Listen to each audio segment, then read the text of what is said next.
இணை சட்டம் அதிகாரம் 12. வழிபாட்டிற்கான ஒரே இடம்.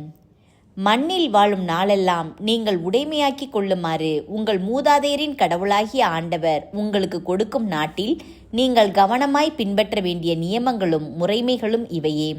நீங்கள் விரட்டி அடிக்கப் போகும் மக்கள் இனங்கள் தங்கள் தெய்வங்களுக்கு உயர்ந்த மலைகளின் மீதும் குன்றுகளின் மீதும் பசுமையான மரங்களின் மீதும் ஊழியம் செய்த எல்லா இடங்களையும் முற்றிலும் அழித்து விடுங்கள்.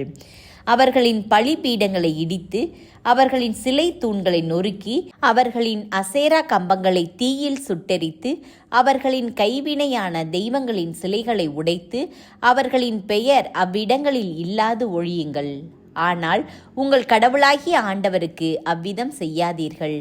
ஆண்டவராகிய கடவுள் தம் பெயர் விளங்கவும் அங்கே குடியமரவும் உங்கள் எல்லா குலங்களில் இருந்து தெரிந்தெடுக்கும் இடத்தையே நீங்களும் நாடி அங்கே செல்லுங்கள்.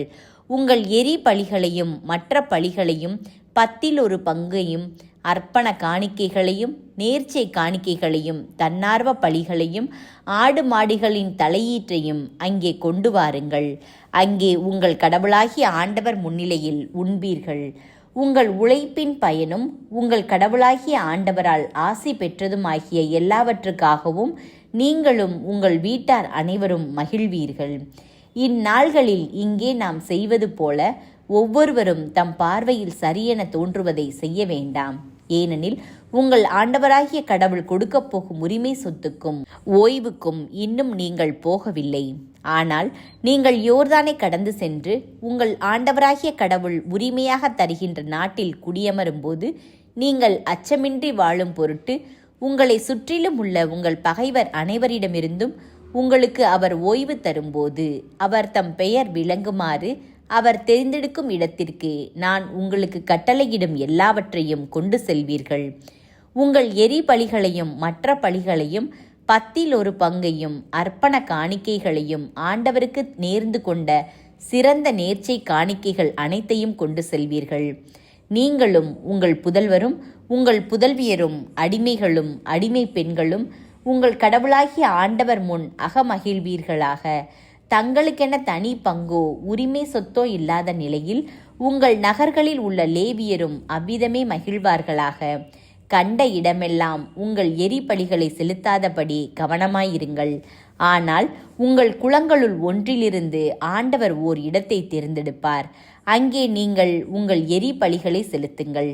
நான் உங்களுக்கு கட்டளையிடும் எல்லாவற்றையும் அங்கே நிறைவேற்றுங்கள். ஆயினும் உங்கள் கடவுளாகிய ஆண்டவர் உங்களுக்கு அளித்துள்ள ஆசிக்கு ஏற்ப உங்கள் நகர்களில் உங்கள் விருப்பப்படியே விலங்குகளை அடித்து உண்ணலாம். தீட்டுள்ளவனும் தீட்டற்றவனும் அவற்றிலிருந்து உண்ணலாம். பெண் மானையும் கலைமானையும் உண்பது போல் உண்ணலாம். இரத்தத்தை மட்டும் அருந்த வேண்டாம். தண்ணீரை ஊற்றுவது போல அதை தரையில் ஊற்றிவிடுங்கள்.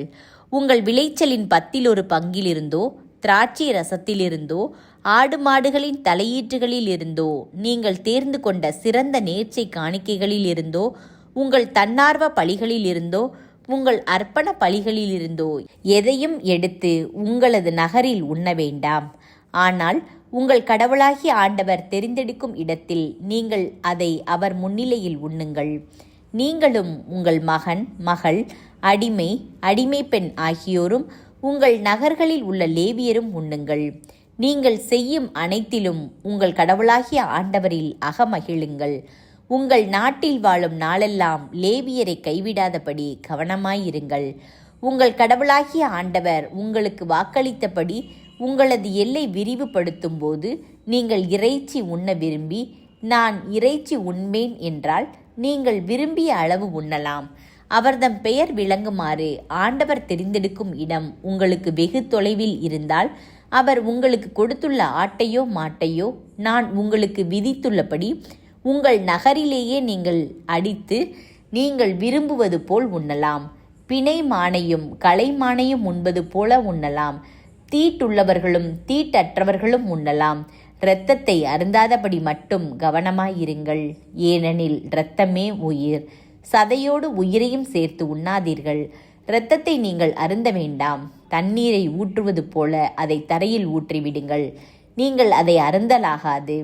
அப்போது உங்களுக்கும் உங்களுக்கு பின் உங்கள் மக்களுக்கும் எல்லாம் நலமாகும். ஆண்டவரின் பார்வையில் நீங்கள் நேரியென செய்தவர்கள் ஆவீர்கள். உங்களிடமிருந்து வரவேண்டிய புனித பொருள்களையும் உங்களது நேர்ச்சை காணிக்கைகளையும் எடுத்துக்கொண்டு ஆண்டவர் தேர்ந்து கொள்ளும் இடத்திற்கு செல்லுங்கள். அங்கு உங்கள் கடவுளாகிய ஆண்டவரின் பீடத்தில் உங்கள் எரிபலிகளை செலுத்துங்கள். சதையோடும் இரத்தத்தோடும் செலுத்துங்கள். உங்கள் பழி பொருள்களின் இரத்தத்தை நீங்கள் உங்கள் கடவுளாகிய ஆண்டவரின் பீடத்திலேயே ஊற்றிவிடுங்கள். ஆனால் இறைச்சியை நீங்கள் உண்ணலாம். நான் உங்களுக்கு விதிக்கும் இக்கட்டளைகளை எல்லாம் கடைபிடிப்பதில் கவனமாயிருங்கள். உங்கள் கடவுளாகிய ஆண்டவர் முன்னிலையில் நீங்கள் நலமானதையும் நேரியதையும் செய்தால் உங்களுக்கும் உங்களுக்கு பின் உங்கள் பிள்ளைகளுக்கும் என்றும் எல்லாம் நலமாகும். சிலை வழிபாடு குறித்து எச்சரித்தல். நீங்கள் சென்று விரட்டியடிக்கும் மக்களினங்களை உங்கள் கடவுளாகிய ஆண்டவர் வேரறுப்பார். நீங்கள் அவர்களை விரட்டியடித்துவிட்டு அவர்களது நாட்டில் குடியேறுங்கள். உங்கள் முன்னிலையில் அவர்கள் முறியடிக்கப்பட்ட பின் அவர்களை பின்பற்றி வஞ்சிக்காதபடியும் இந்த மக்களினங்கள் தங்கள் தெய்வங்களுக்கு எப்படி ஊழியம் செய்தனவோ அவ்விதமே நாங்களும் செய்வோம் என்று சொல்லி அவர்களின் தெய்வங்களை பற்றி கேட்டறியாதபடியும் கவனமாயிருங்கள். உங்கள் கடவுளாகிய ஆண்டவருக்கு அவர்களது முறைமைப்படி செய்ய வேண்டாம். ஏனெனில் ஆண்டவர் வெறுக்கும் எல்லா அருவருப்பானவற்றையும் அவர்களுடைய தெய்வங்களுக்கு அவர்கள் செய்தார்கள். தங்கள் புதல்வரையும் புதல்வியரையும் கூட அவர்களின் தெய்வங்களுக்கென நெருப்பில் சுட்டெரித்தார்கள். நான் உங்களுக்கு விதிக்கிற யாவற்றையும் கடைபிடிப்பதில் கவனமாயிருங்கள். அவற்றோடு எதையும் கூட்டவோ அவற்றிலிருந்து எதையும் குறைக்கவோ வேண்டாம்.